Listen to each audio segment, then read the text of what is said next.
First off, on Wake Forest, after going back and watching the video, again, did a lot of really good things.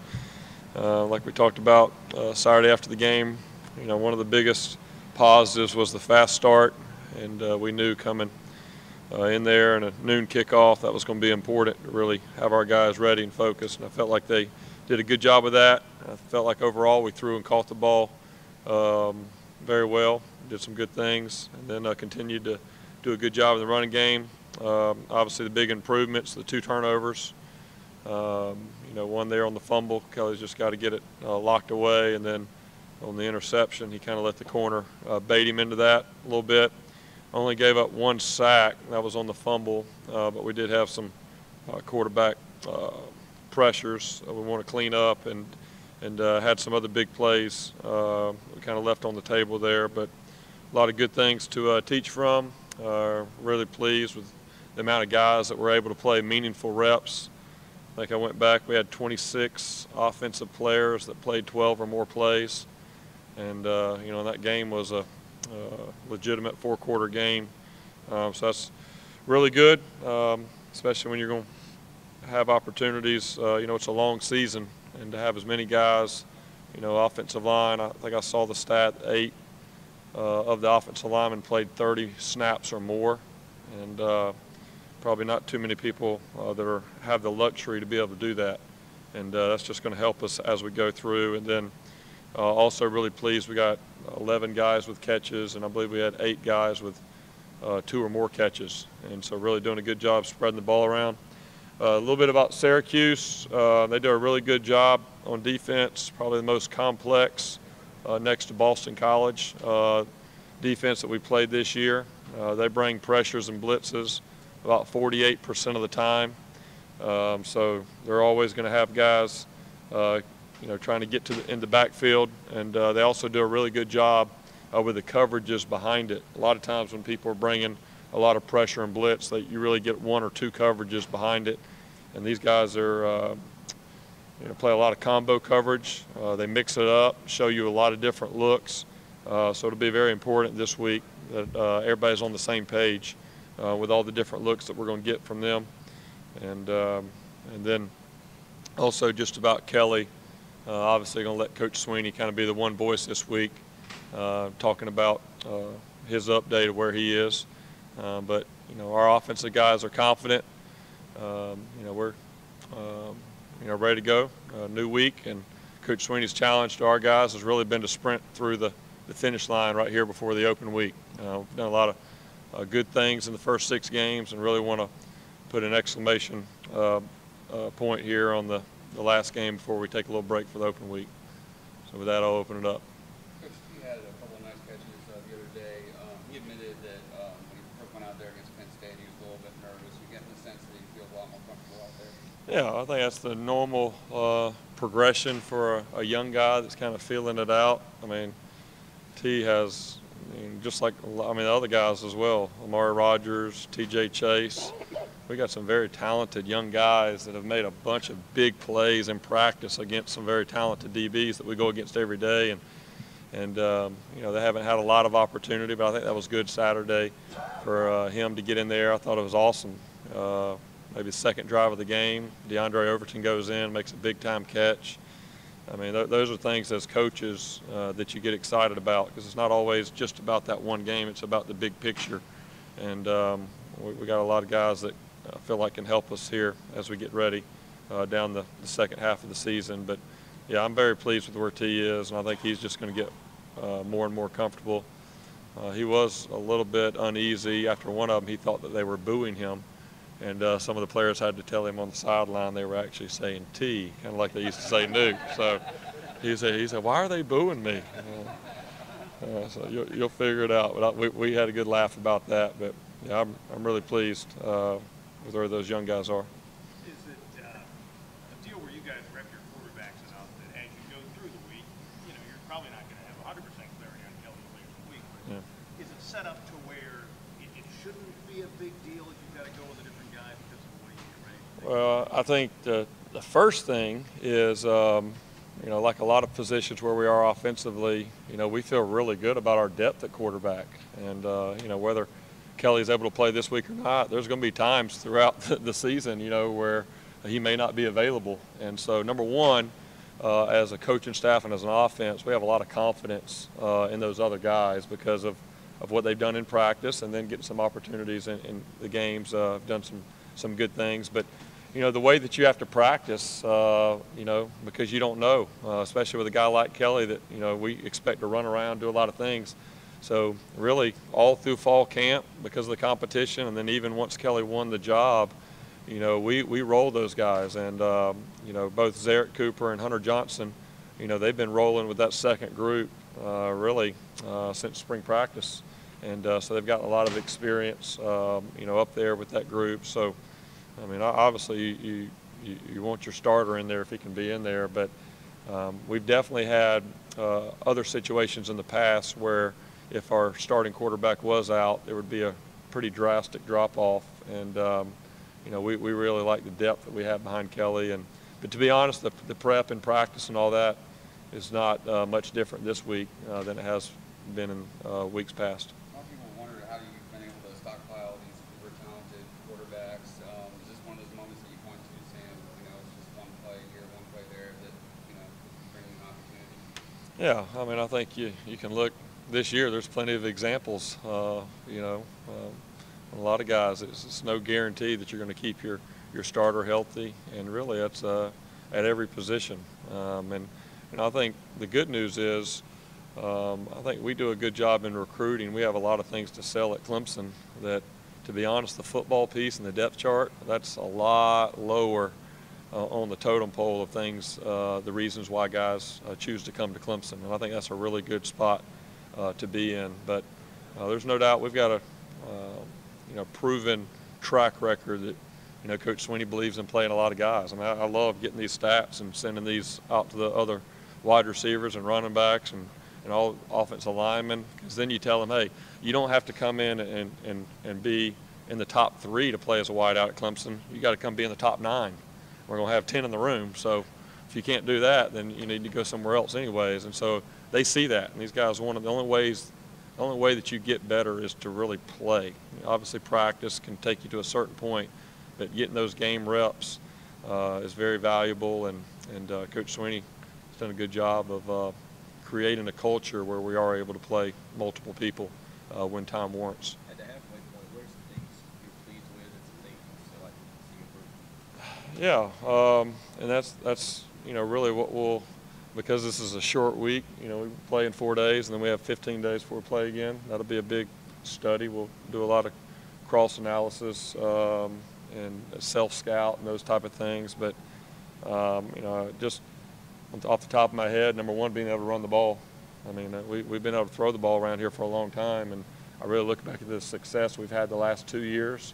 I credit a lot of that, obviously, Deshaun is incredible and was a great quarterback and leader, but we've had some really good quarterbacks around here too, and some really good wideouts and all that. But I think the offensive line, you know, their maturation the last 2 years, and for us to really be able to run the ball, even against teams that don't want you to run the ball, I think has probably, you know, been one of the biggest positives. I wouldn't say it's a surprise. I mean, we felt confident with that group coming in, and obviously losing Wayne and the other backs stepping in have done a good job. And then I've been really pleased how, you know, Kelly's managed everything. I mean, to come in as a first-year starter and the type of shoes that he had to fill, and, you know, each week the numbers are about the same as where we were in the past with a really good one that walked out the door. So really pleased with that. And then, you know, I'm pleased with the chemistry, the attitude of our offensive guys. Very unselfish.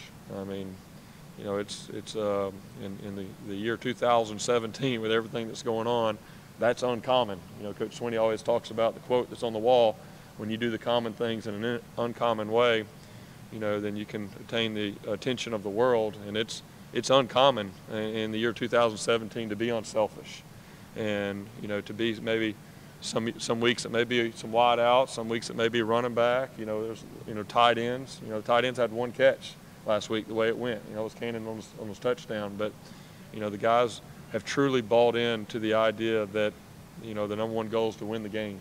and there'll be a time and place for everybody to have their opportunities. So, big picture, I'm really pleased with that.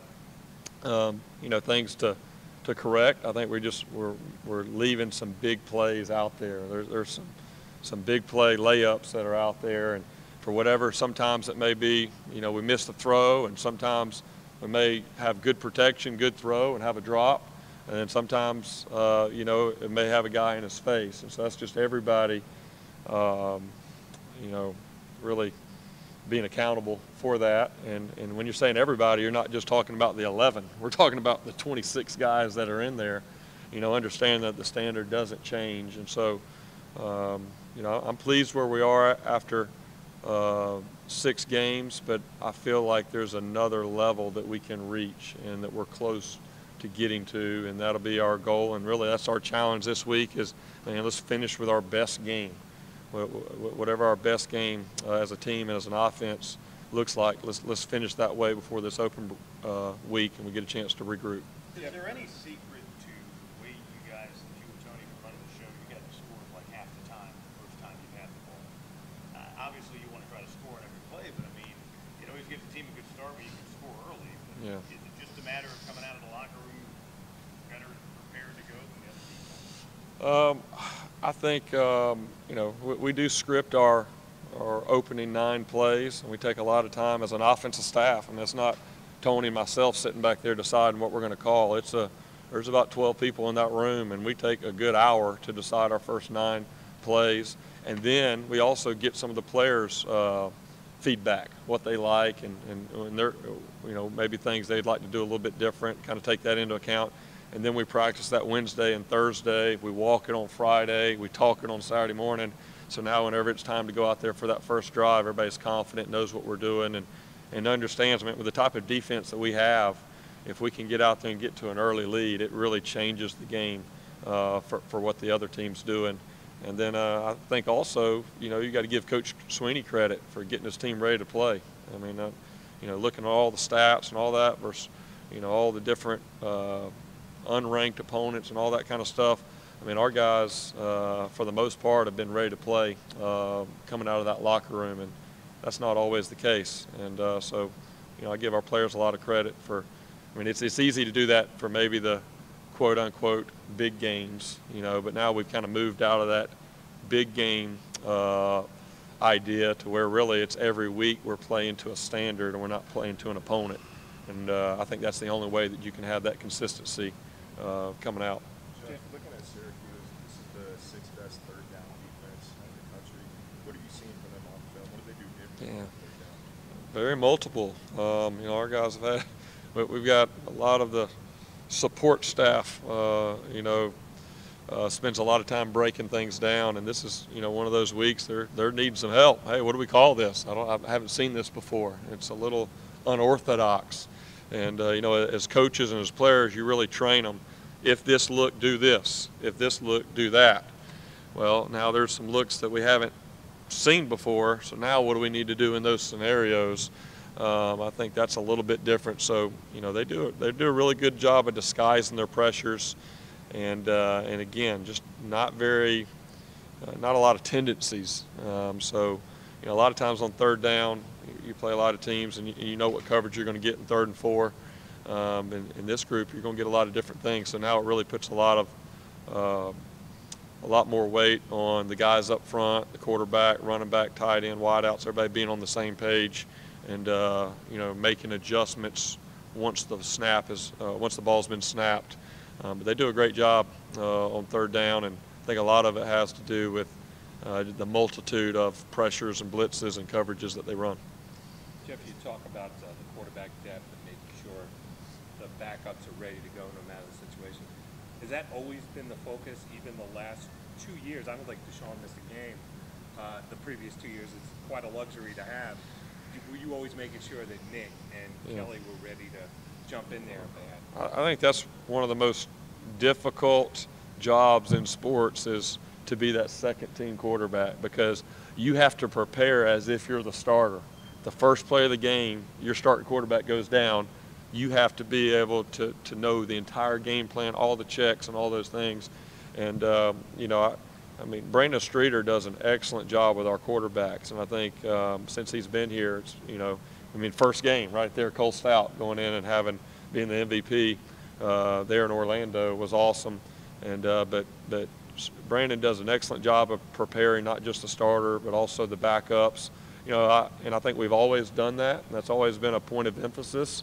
And obviously, because of the way that Deshaun runs, and he was a fearless player, you know, you knew that he was putting himself at risk, and that was part of what we do.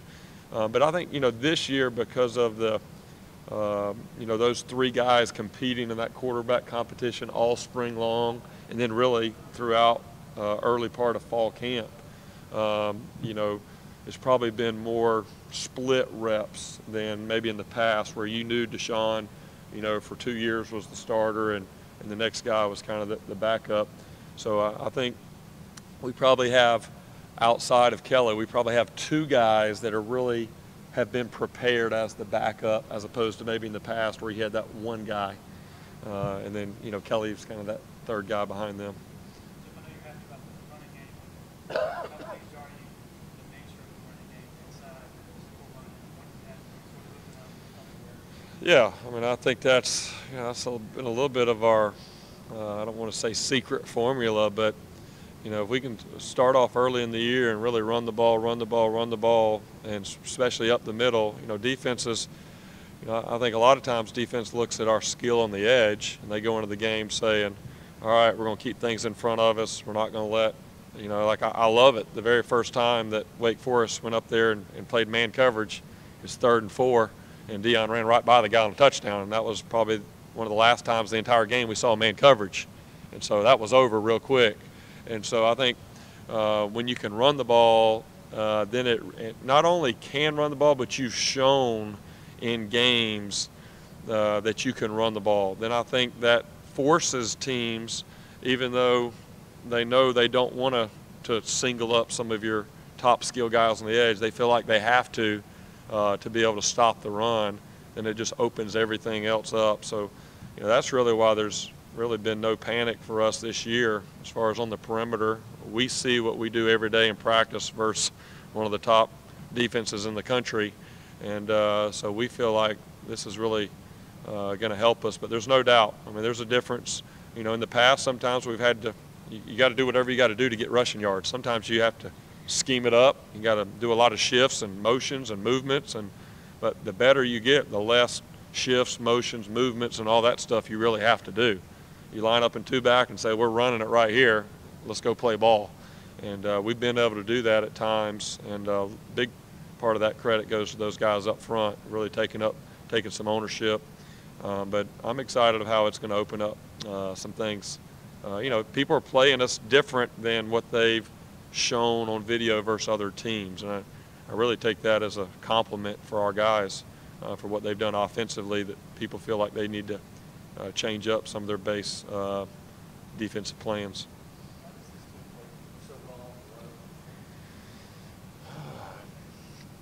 You know, I think it's just that our guys are playing at a high level every week, and it becomes more noticeable because they're going on the road at Louisville, and they're going on the road in these environments. But I think, again, it goes back to that environment, that culture that Coach Sweeney's really created.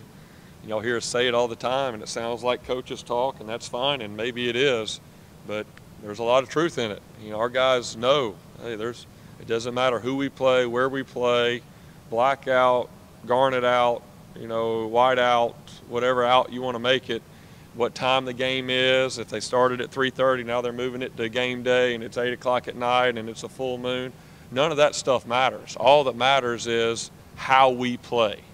Do we play to our standard? And our guys have bought into that, and they've also seen, I mean, we remind them. We don't sit here and remind them our records and stats and all that, but we say, hey, we have a proven track record that goes back a lot further than just this big game and this big moment, you know, and let's just stick to that plan. And our guys have bought into that. Coach Sweeney's done a great job of really retraining the way that our guys think. I think that's critical. And then if we can take all the external factors out, really focus on ourselves, then we can play at a consistent level. Jeff, you said earlier in the season how much of a challenge it is for these receivers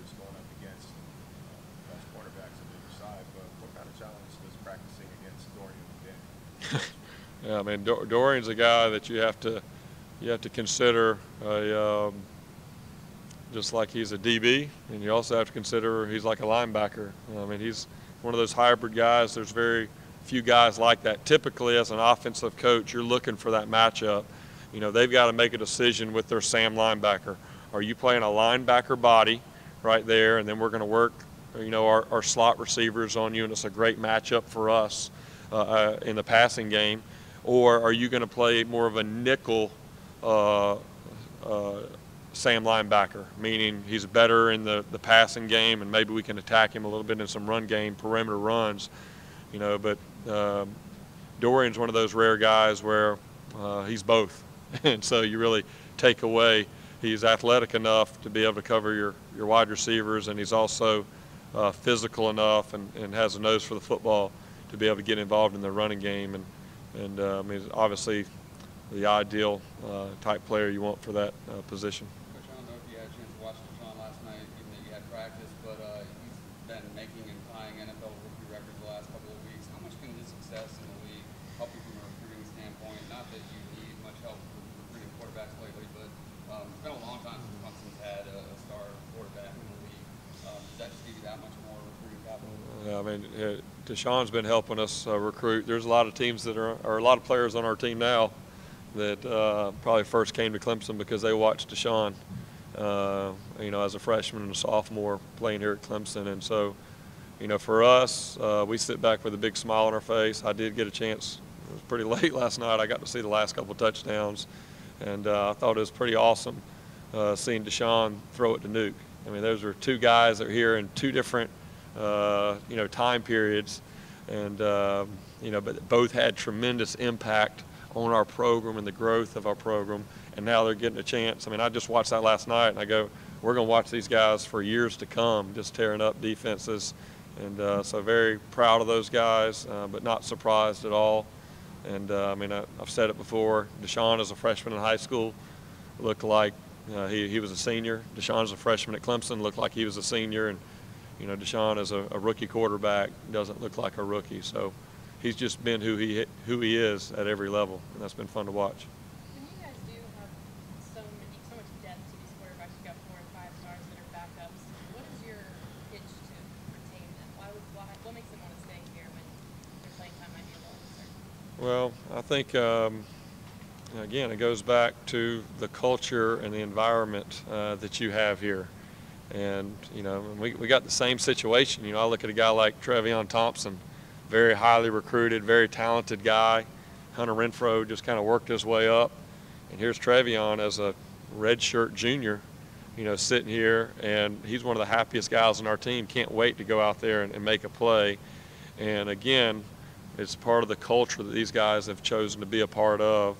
And you know, it doesn't mean you're not going to have guys from time to time that want to, you know, go out and maybe do the best thing that's for them and their interests. But I think we're proud that we're able to retain a lot of guys because of the environment and the culture, and then also because we play a lot of guys. I mean, quarterback sometimes is a little bit more difficult because of everything going on.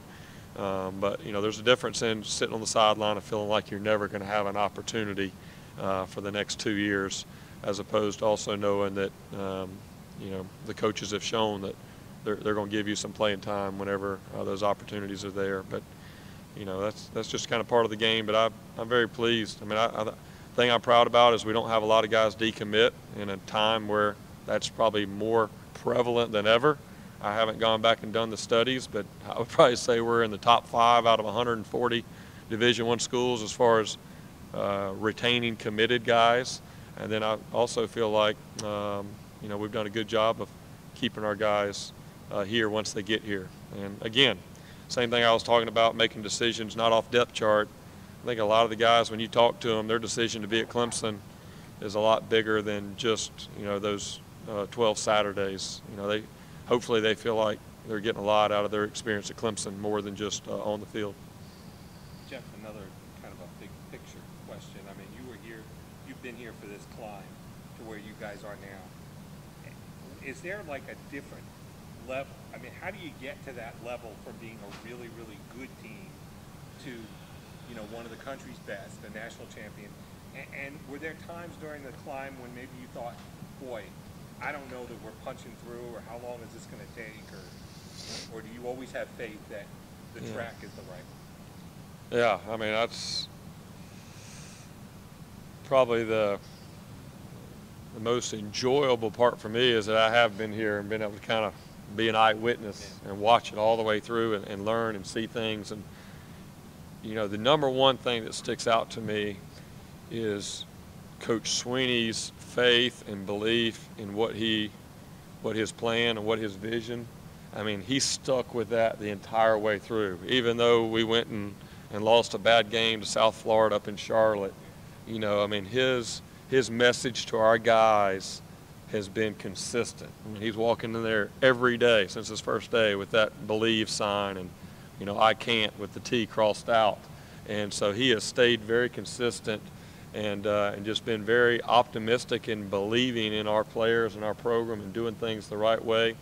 And so I think, like I said earlier, training our guys how to think has been critical to help that.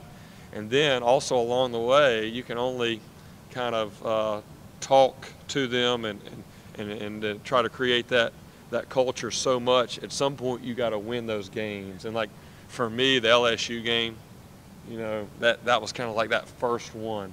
And then all of a sudden, you know, I think when you go back and look at our record since the loss in the Orange Bowl against West Virginia, it's incredible. I mean, it's something 52-8, something incredible, you know, and that was probably one of the lowest points, you know, from that season, going, oh my gosh, what do we do from here?